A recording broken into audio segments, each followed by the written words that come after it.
डरते तो वो हैं जो अपनी छवि के लिए मरते हैं। मैं तो हिंदुस्तान की छवि के लिए मरता हूं और इसीलिए किसी से भी नहीं डरता हूं। ऐसा कहना है दुनिया के सबसे शक्तिशाली लोगों में शामिल भारत के सबसे लोकप्रिय प्रधानमंत्री नरेंद्र मोदी का, जिन्हें हमारे देश की राजनीति की वजह से आप प्यार करें या फिर नफरत, लेकिन उनके कार्यों को अनदेखा नहीं कर सकते। दोस्तों, वैसे तो मोदी जी का जीवन बहुत ही साधारण तरीके से शुरू हुआ, मगर अपनी देशभक्ति, अपने जज्बे और अपनी मेहनत के दम पर उन्होंने ऐसी सफलता हासिल की जिसके बारे में कोई सोच भी नहीं सकता था। वे एक बेहद ही गरीब परिवार में पैदा हुए। अपने बचपन के दिनों में जब बच्चे खेलने कूदने में अपना समय व्यतीत करते हैं, तब उन्होंने अपने घर की आर्थिक सहायता के लिए अपने पिता की दुकान में हाथ बटाई और ट्रेन के डिब्बों में जा जाकर चाय बेची। लेकिन दोस्तों, अगर आपके अंदर अपने देश के लिए कुछ कर जाने की इच्छा हो ना, तो कोई भी लक्ष्य कठिन नहीं रह जाता। कौन कहता है कि आसमां में सुराख नहीं हो सकता? एक पत्थर तो तबीयत से उछालो यारो। आइए दोस्तों, हम शुरू से मोदी जी के चाय बेचने से लेकर प्रधानमंत्री बनने तक के अद्भुत सफर को डिटेल में जानते हैं। नरेंद्र मोदी का जन्म 17 सितंबर 1950 को बॉम्बे राज्य के मेहसान जिले में वडनगर नाम के गांव में हुआ था। दोस्तों, बता दूं कि बॉम्बे राज्य पहले भारत का ही एक राज्य था, जिसे 1 मई 1960 में अलग कर गुजरात और महाराष्ट्र बना दिया गया। तो इस तरह अब मोदी जी का जन्म स्थान गुजरात राज्य के अंतर्गत आता है। नरेंद्र मोदी के पिता का नाम दामोदर दास मूलचंद मोदी था और मां का नाम हीराबेन मोदी है। जन्म के समय उनका परिवार बहुत ही गरीब था और वे एक छोटे से कच्चे मकान में रहते थे। नरेंद्र मोदी अपने माता पिता की कुल 6 संतानों में तीसरे पुत्र हैं। मोदी के पिता रेलवे स्टेशन पर चाय की एक छोटी सी दुकान चलाते थे, जिसमें नरेंद्र मोदी भी उनका हाथ बटाते थे और रेल के डिब्बों में जा जाकर चाय बेचते थे।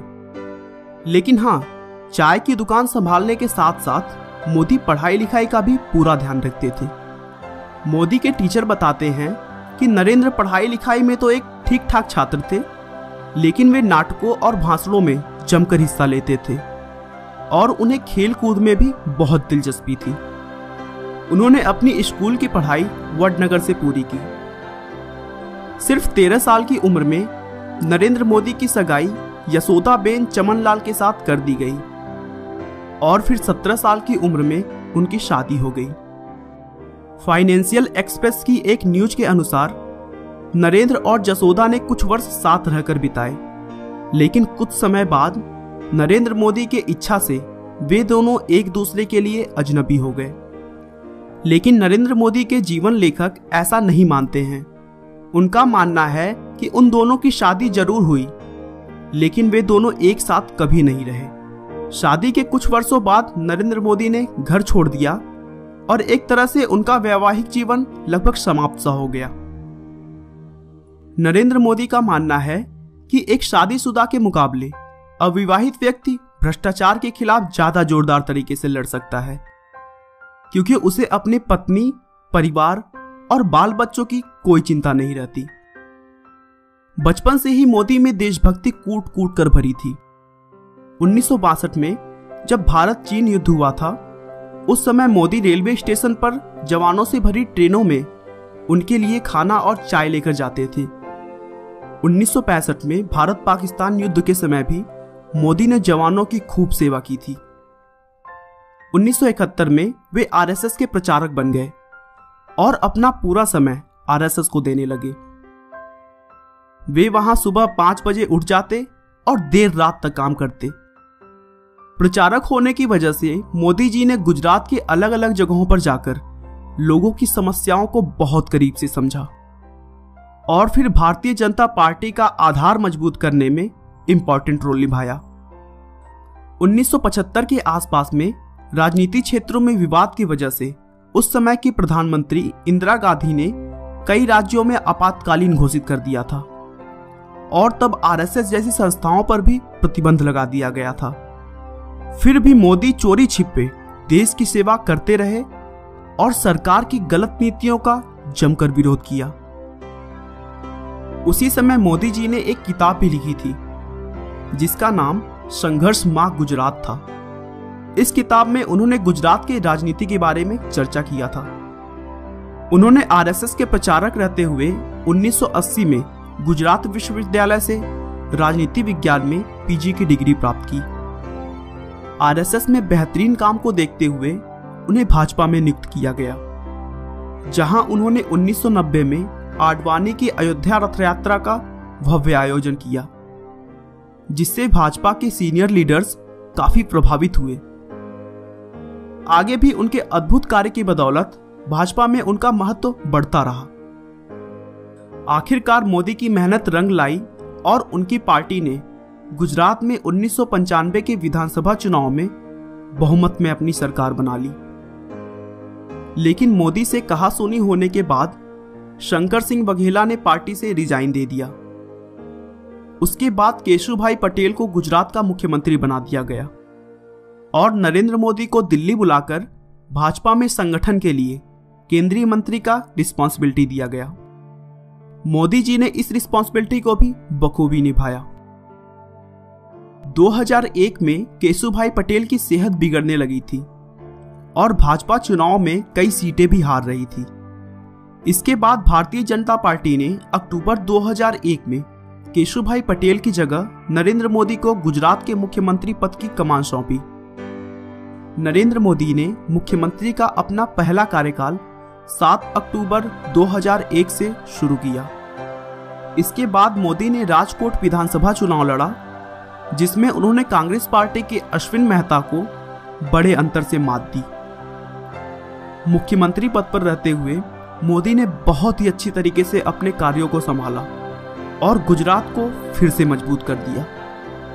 उन्होंने गांव-गांव तक बिजली पहुंचाई, टूरिज्म को बढ़ावा दिया। देश में पहली बार किसी राज्य की सभी नदियों को एक साथ जोड़ा गया, जिससे पूरे राज्य में पानी की प्रॉब्लम सॉल्व हो गई। एशिया के सबसे बड़े सोलर पार्क का निर्माण भी गुजरात में ही हुआ।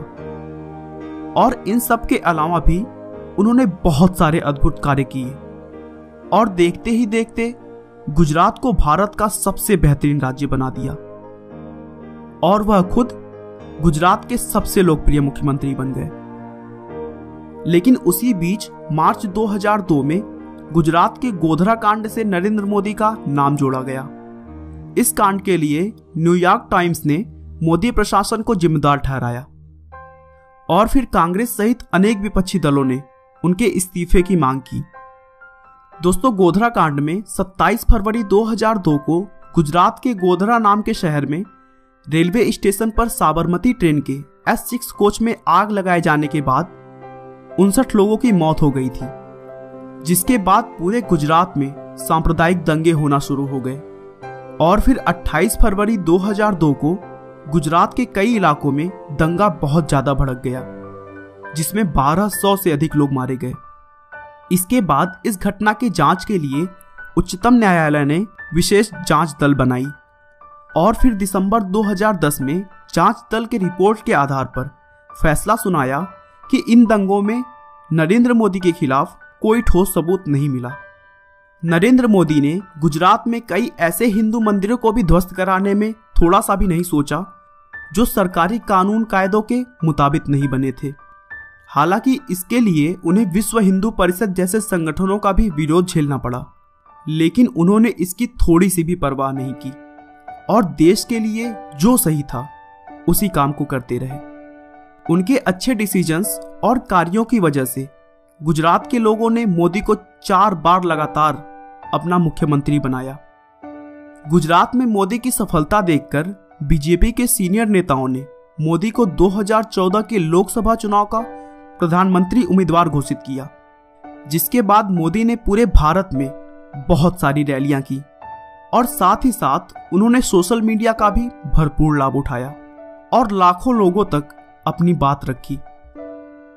मोदी के अद्भुत विकासशील कार्य, उनके प्रेरणादायक भाषण, देश के लिए उनका प्यार और उनकी सकारात्मक सोच की वजह से उन्हें भारी मात्रा में वोट मिले और वे भारत के 15वें प्रधानमंत्री बने।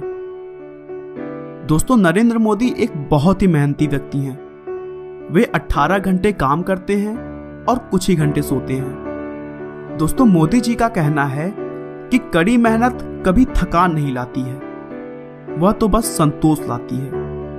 नरेंद्र मोदी शुद्ध शाकाहारी हैं और नवरात्र के 9 दिन उपवास रखते हैं। वे अपनी सेहत का भरपूर ध्यान रखते हैं और प्रतिदिन योग करते हैं, भले ही वे कहीं पर भी हों। मोदी जी अपनी माँ से बहुत प्यार करते हैं। उनका कहना है कि मेरे पास अपने बाबा दादा की ना ही एक पाई है और ना ही मुझे चाहिए। मेरे पास अगर कुछ है तो अपनी माँ का दिया आशीर्वाद। आपका बहुमूल्य समय देने के लिए बहुत बहुत धन्यवाद। इस वीडियो को लाइक करके आप हमारा मनोबल बढ़ा सकते हैं। दोस्तों, अगर आप हमारे वीडियो को मिस नहीं करना चाहते तो कृपया चैनल को सब्सक्राइब कर लें। आपको यह कहानी कैसी लगी हमें कमेंट करके जरूर बताएं। धन्यवाद।